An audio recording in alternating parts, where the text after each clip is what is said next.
যারা 5 GB MB free পেয়েছেন তারা এমবিগুলো চালাতে পারছেন না।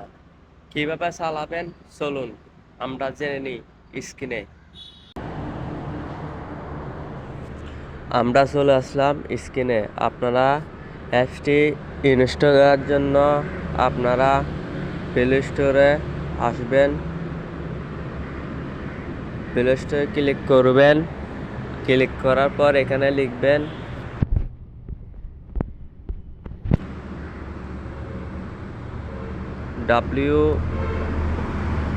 WAP VPN। আপনারা এটাতে ক্লিক দিবেন, এটা টাইপ করবেন, এটা ইনস্টল করে নেবেন আপনাদের ফোনে। আমার তো ইনস্টল করা আছে, তাই এটাকে ওপেন করব। ওপেন করার পর এটা অফ থাকবে।